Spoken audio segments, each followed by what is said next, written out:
What's up mga meme? It's Miri Kumari and welcome back to my channel, Mabuhay. And for today's video po ha mga meme, iba naman ang atake natin ngayon ha mga meme kasi tayo po ay outdoor vlog na naman. Kasi tayo po ha mga meme, andito po sa ating backyard, dito po sa grotto ni Lourdes. Ayun si Lourdes po, tingnan nyo. Yan. Kasi sobrang init na po talaga ha mga meme. Ako, hindi ko na talaga makaya ang init sa loob ng bahay. Kaya ako po ha mga meme, dito tayo mag-vlog ngayon talaga napaka-fresh at napakahangin ha mga meme. Talagang napakasariwa. Dito maganda kaya lang, yun na nga, medyo mainit ha mga meme. Mainit ang sikat ng araw pero naandito naman tayo sa ilalim ng puno ng bonggambilya. O okay lang.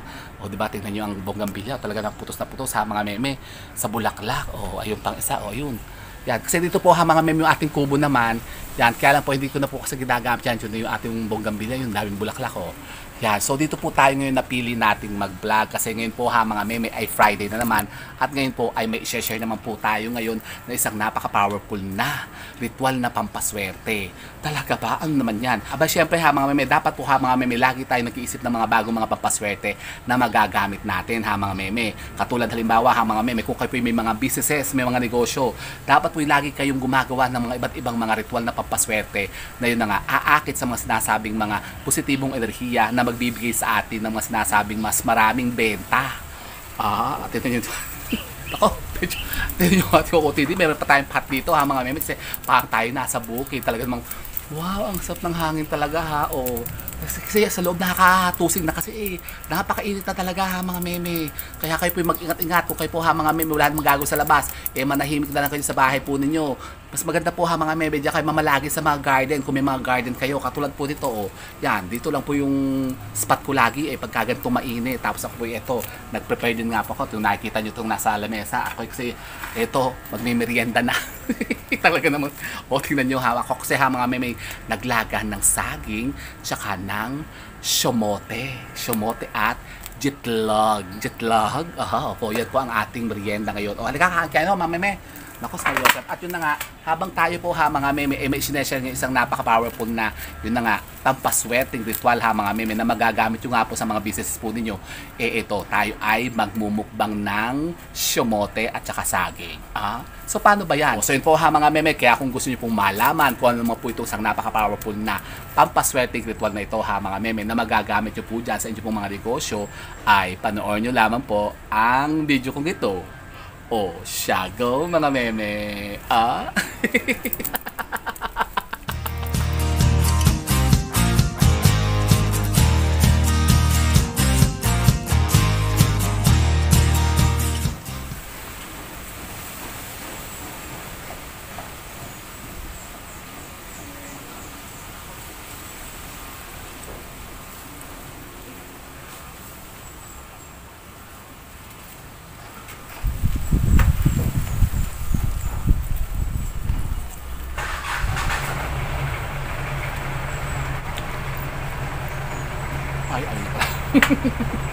So ayun na nga po ha mga meme. Ngayon nga po ay mag-share tayo ng isang napaka-powerful na ritual na pampaswerte naman po ha mga meme na magagamit po natin sa ating mga businesses po ha mga meme. Teka, yun naman po muna ako.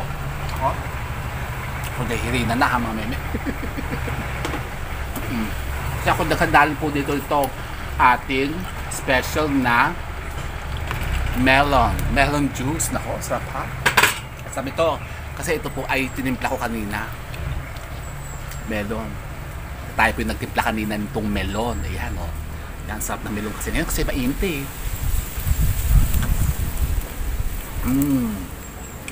ang sarap. Lalo na ito may ganito meron pang saging. Naku po, kain kayo mga kumain kong tigang. Muna ha mga meme, kakain muna kasi bago tayo mag-umpisa kasi ako na medyo nagugutom na Nako, sausaw na sa sukal. Wala nang ginawa kundi kumain ng kumain wala naman kasi magawa kundi kumain na lang sarap. Pero matamis na yung saging. Matamis na yung saging ha mga meme, kahit hindi isaw sa sukal.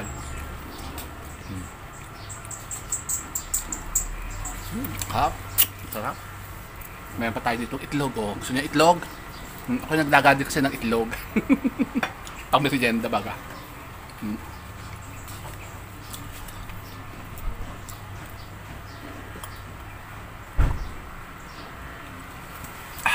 Sarap. Napakasarap. Yun, laki ng tiyak ko eh.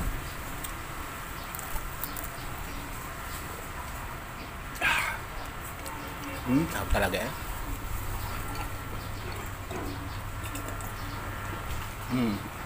Yan. Sarap talaga. Takpan natin para hindi lang awin. So yun na nga po ha mga meme, ngayon nga pong araw na ito ay may i-share tayo isang napaka-powerful na ritual na pampaswerte ha mga meme. Kung kayo po may mga negosyo dyan na medyo tumutumal-tumal na. Kasi di ba sabi ko sa inyo, dapat po ha mga meme, lagi kayong gagawa o lagi kayong mag-iisip ng mga bagong mga pampaboost ng mga businesses natin para tayo po ha mga meme, talagang pugigiin lagi na masasabi mga positibong enerhiya na magbibigay sa atin ng mas maraming kita, mas maraming benta. Oo po ha mga meme, dapat di kayo titigil ha sa pag-isip ng mga bagong pampaswerte, yung makakainganyo nga ng mas maraming mga kliyente at customers po ninyo. Ganon, kasi alam niyo po ba ha mga meme, na noon po, nung ako po ha mga meme, may mga shop pa, may mga tindahan pa, talagang lagi po ha mga meme, ako gumagamit ng mga ganyan. Yung mga pampaswerte bagaya, katulad yung mga dahon ng as-is, yan, yung mga kalamansi, yan, yung mga asin ha mga meme, dahon ng laurel, nako, napaka-powerful po dyan ha mga meme na talagang makapagbigay ng mas nasabing mga positibong enerhiya na maghihikayat ng mas maraming mga benta. Opo ha mga meme, katulad po ngayon. Ngayon po ha mga meme, meron naman po tayong i-share sa inyo at i-flex isang napaka-powerful na pampasweating ritual na magagawa po ninyo. Pero ito naman po ha mga meme, simpleng-simple lamang naman po at madaling-madali nyo po ito magagawa mga meme. Ito nga po ha mga meme, gagawin po natin ngayon kasi Friday po ngayon. Yan. Ito po ha mga meme, mainam natin gagawin tuwing araw ng Martes o Biyernes. Umaga po ha mga meme, gawin nyo po ito. Tapos, meron po tayong mga sangkap na gagamitin dito. Pero, simple-simple lamang naman po yung mga sangkap na kakailanganin natin dito ha mga meme. Kasi tayo po maghahanda lamang po nito. Ang ating napaka-powerful na. Ito po ang ating munggo. Munggo, opo ha mga meme. Kasi alam nyo po ba ha mga meme na ang munggo ay isa pong bisa at napaka-epektibong sangkap na nakakahikayat ng mas maraming mga benta, mas maraming kita, mas maraming mga kliyente, mas maraming customers kung kayo po ha mga meme may mga negosyo. Talaga ba? Opo, alam niyo po ba ha mga meme na simple lamang po paglalagay po ng mga ilang butil po ng munggo sa mga lalagyan niyo po ng mga benta po ninyo, sa mga kaha po ninyo, kayo po ha mga meme makakahikayat na ng mas maraming parokyano, mas maraming customer baga, tapos sila po ha mga meme magbibigay sa inyo ng mas maraming kita. Talaga ba? Pero ngayon po ha mga meme, meron tayong gagawin na special na ritual na pampaswerte na gagamitan natin ng mga pinagsama-samang mga napaka-powerful na sangkap sa larangan po ng paghikayat ng tao ng mas maraming customers. Ano yan? Ito nga po ha mga meme, ang munggo. So ito po ha mga meme, ang ating munggo. At ito po ang ating magiging mayon na sangkap po dito. At dito po sa ating ritual na ito ha mga meme, mangangailangan din po tayo nito. Isa rin pong napaka-powerful na sangkap ha mga meme sa larangan po ng paghikayat ng tao. Ang aroma po ng cinnamon stick. Ito po ha mga meme, ang cinnamon stick o cinnamon bark ha mga meme, isang napaka-powerful talaga na sangkap na nakakapagbigay at nakakahikayat ng mga sinasabing mga positibong enerhiya na humihikayat po ha mga meme ng mas maraming benta. Talaga ba? Opo ha mga meme. At dito po'y gagamitin po tayo ito, ang ating pinakamapangmalakasan na sangkap ha mga meme sa larangan po ng paghikayat naman po ng pera, ang ating pong dahon ng laurel. Yan, isang pirasong dahon ng laurel lang po kailangan natin dito ha mga meme. So ito po yun. At dito po ha mga meme, gagamit din po tayo nito. Siyempre pera ang aakitin po natin. Kaya tayo po ha mga meme, gagamit po ng 3 pirasong silver coins o ang ating mga piso. So ito po yun ha mga meme. At maghahanda rin po kayo dito ng ating kasangkapan na isang boting babasagin o isang baso. Dapat po ha mga meme, basagin at huwag kayong gagamit ng plastic ha mga meme. So, paano bang pagganap nito? Naku, napakasimple lamang naman po ha mga meme. Ano ba ito maingay na to?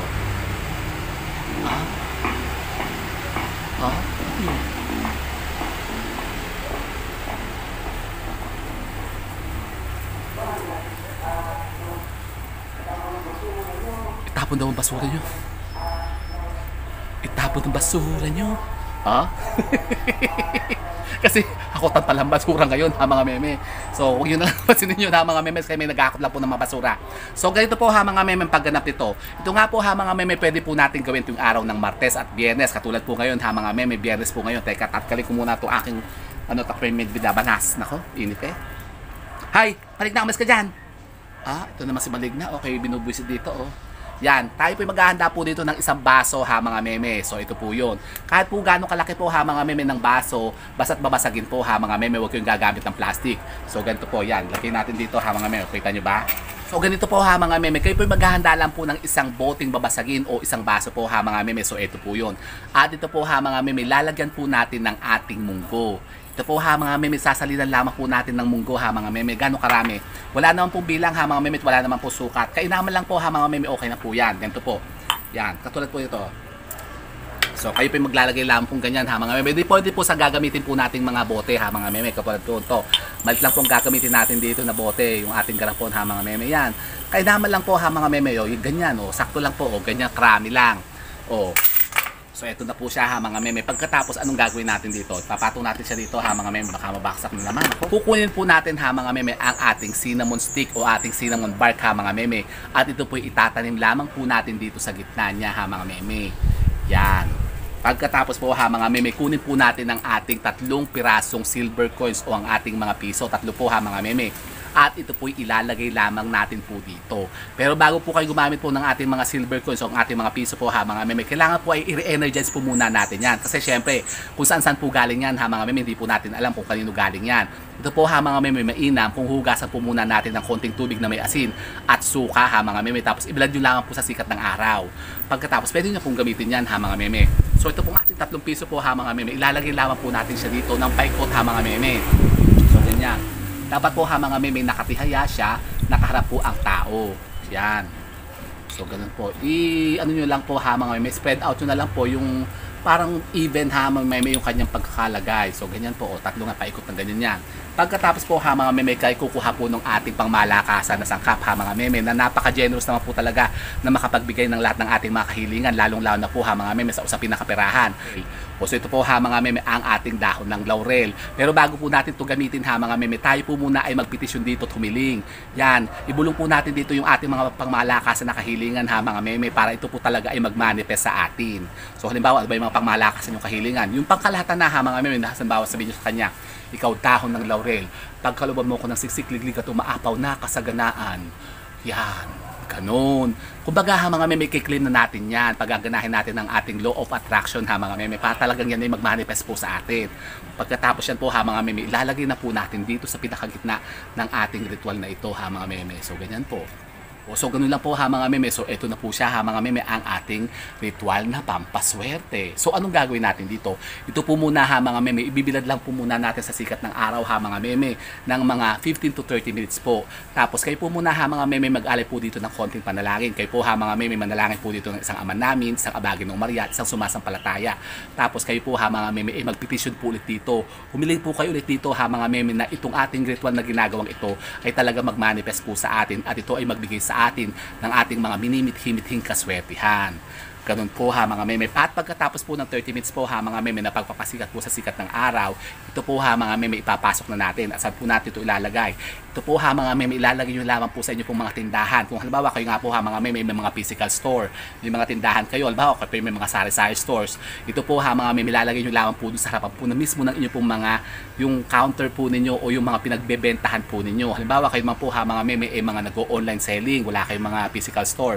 Ito po ha mga meme, ilalagay nyo lang po sa bahay po ninyo, sa may altar po ninyo ha mga meme. At hayaan nyo lamang po siya doon. Hanggang kailan? Wala nang pong definite time ha mga meme kung hanggang kailan natin siya ilalagay dyan. Pwede po natin siya lang ilagay dyan ha mga meme kahit po isang linggo o isang buwan. Pero mas mainam po ito ha mga meme na ginagawa po tuwing Biyernes. Tapos hayaan nyo lamang po siya dyan hanggang pong kabilugan ng buwan, hanggang full moon po ha mga meme. Pagkatapos syempre, yan po, magmamanifest naman ha mga meme, tsak naman talagang magbibigay naman po siya sa inyo ng resulta ha mga meme. Kapag halimbawa mayroon na pong nag-grant sa mga kahilingan po ninyo o bigla kayo po ha mga meme tumiba o halimbawa kayo po talagang bumenta ng malaki, ibig sabihin po yan po yung nagmanifest na ha mga meme. Halimbawa kayo po bumenta ng mas marami ha mga meme, yan, that's the time po ha mga meme na pwede na po natin palitan ito. Ang pagdidispose naman po ito ha mga meme, huwag nyo pong tatapon ito sa basurahan. Ito po ha mga meme, kunin nyo lamang po yung mga coins, yung mga barya po ha mga meme. Tapos the rest of the sangkap natin, ito po ha mga meme, balutin nyo lamang po sa kapirasong papel. Tapos ito po ha mga meme, ilubog nyo lamang po sa lupa. Pwede po natin ilagay dyan ha mga meme sa mga halaman po natin sa paso. Kung halimbawa wala naman po kayong mga bakuran dyan, wala kayong mga lupa. pwede po ito sa paso ha mga meme. Yan, ganun lang po ha mga meme, huwag nyo po tatapon sa basurahan. Pagkatapos, kayo po ha mga meme, pwede na pong gumawa ulit ng bago na ganito rin po ha mga meme. O di ba, napakasimple, di ba? Basta't ito po ha mga meme, kung gagawin niyo po ito, dapat po ha mga meme, talagang kayo po 100% na naniniwala po dito. Kasi sabi nga po ha mga meme, ito naman mga sinasabi mga pamamaraan nito ha mga meme, mga pawang gabay lamang naman po natin. Siyempre, nasa inyo pa rin naman po yan ha mga meme, kung kayo po maniniwala po dito o hindi. Pero wala naman po masama ha mga meme, kung ito po susubukan natin. Kasi malay nyo, ito na po ha mga meme, ang makapagbigay sa atin ng mga minimithi-mithi nating mga kaswertihan na napakatagal na hindi ibinibigay sa atin. Baka ito po ha mga meme, ang makatulong sa atin, hindi baga. Oh, so yun po ha mga meme, subukan nyo po ito, hindi nyo susubukan. Subukan nyo para malaman nyo kung ano po maaari maidulot itong kaswertihan sa mga buhay ninyo. O di baga. O, so yun po ha mga meme, at kung kayo po yung makatanungan patungkol po dito sa ating pinicture na pampaswerte ito, pwede po kayo magtanong dyan ha mga meme. Mag-iwan lamang po kayo ng mga katanungan nyo dyan sa ating comment box, at kapag kayo binabasa natin, yan po yung sasagutin ko rin dito. And so with that mga meme, keep safe and God bless. Thank you for watching. And don't forget to subscribe my channel. I know you like it. And don't forget to brush your teeth. Bye mga meme. Ako, hindi kayo ha mga meme, tayo kumain ng kamote oh. Ay, nagugutom na Ha? Tamis. Tamis ng kamote oh. Tapo ng tapo. Tamis oh. Tamis niya mga meme. Sarap. Kain tayo.